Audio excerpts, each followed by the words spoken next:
Hello and welcome to Dimsy's Domain. I just watched Yugioh Vrains episode 10, Vanish Cyberse, and what it started was from the last episode we saw that Topologic Bomber Dragon was inflicting his effect to deal 2,300 life points of damage, and that's gonna end the duel itself. And it was a very nice way for Yusaku, for Playmaker, to still survive. And what happens was it really took us all by surprise. Revolver done some kamikaze-esque move and he special summoned Cap or whatever, destroyed both of them.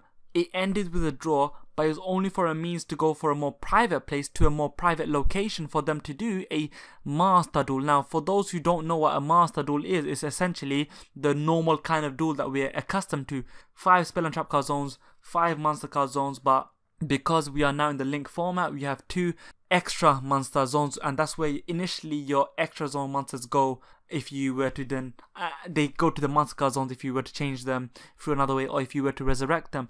It was a very good duel.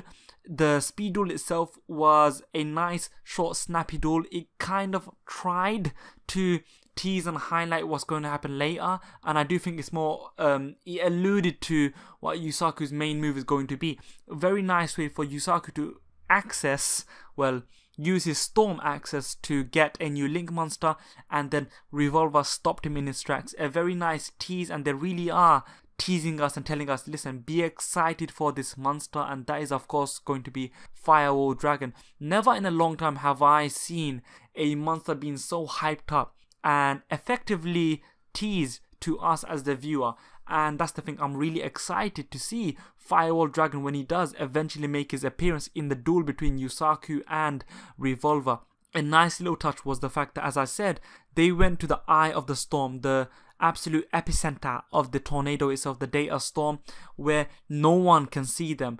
Not Kusanagi, not Ghost Girl, not Akira, not even the executives of SOL Technology. Now, one thing to be interested was the fact that when they went to this new location for them to do the master duel, Revolver said, listen, I'm going to do you well, father. I don't know what he said, but he said father. So Dr. Kogami is Revolver's father, and that's just so... There's a lot to say, and there's going to be a lot of videos in the future to talk about this, but let's not focus on this at all. What I really enjoyed about this episode was the fact that during the master duel, although it's not finished, so during the master duel itself, we saw Revolver showcase tactics which are completely different to what he was doing or showing during the speed duel.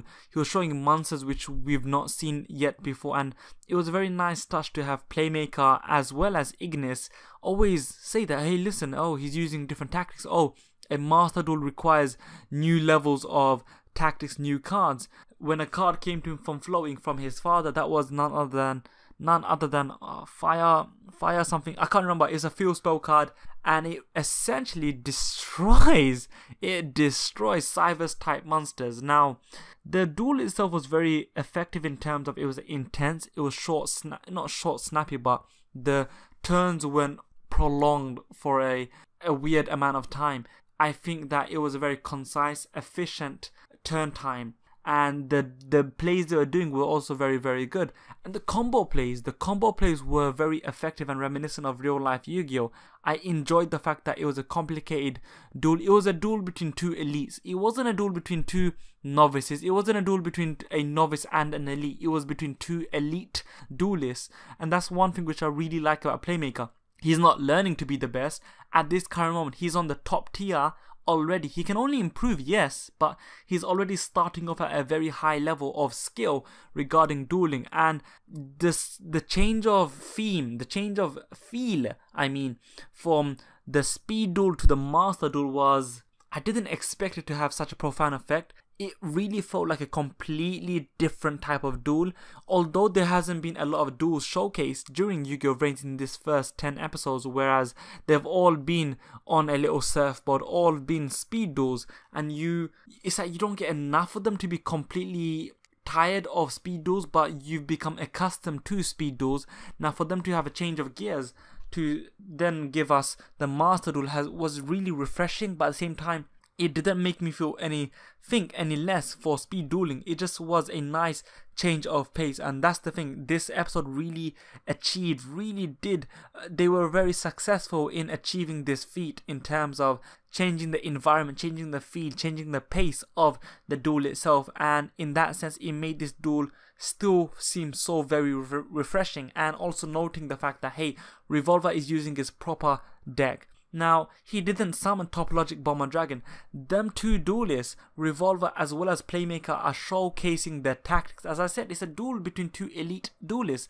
And one thing which really did stand out for me was when Ignis was actually narrating some of Playmaker's movesets. Playmaker didn't even stop him. He didn't even narrate himself. It's just the fact that it showcased the in-sync nature between Playmaker and Ignis.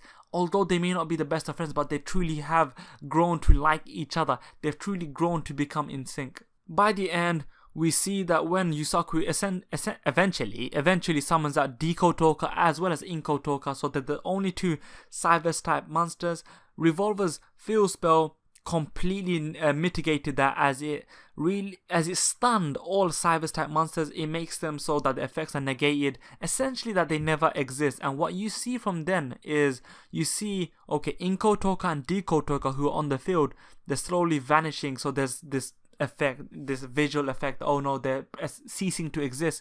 But also there's the same effect that's happening to Ignis, which is so, it was eerie, it was scary, it was mysterious, and it only brings up more questions. And that's the thing, I really enjoyed this episode because it brought up so much more questions. Yusaku really does feel like he's on the back foot from the last few episodes where he was the elite duelist. He's always been one step ahead from all of his competitors, all of his rivals, all of his opponents, and now it seemed like he was on the back foot, but then he was claiming back some territory. He's back on the front foot, but now he's really at a very far back stage. He's on the back foot. Can he bring it back? Can he do good? Can he play the game to an effective level? And with that being said, that's the end of part 2 for Revolver vs Playmaker. I hope you enjoyed this. Make sure to like, share, comment and subscribe. You may now exit Dimsy's domain. Thank you, goodbye and take care.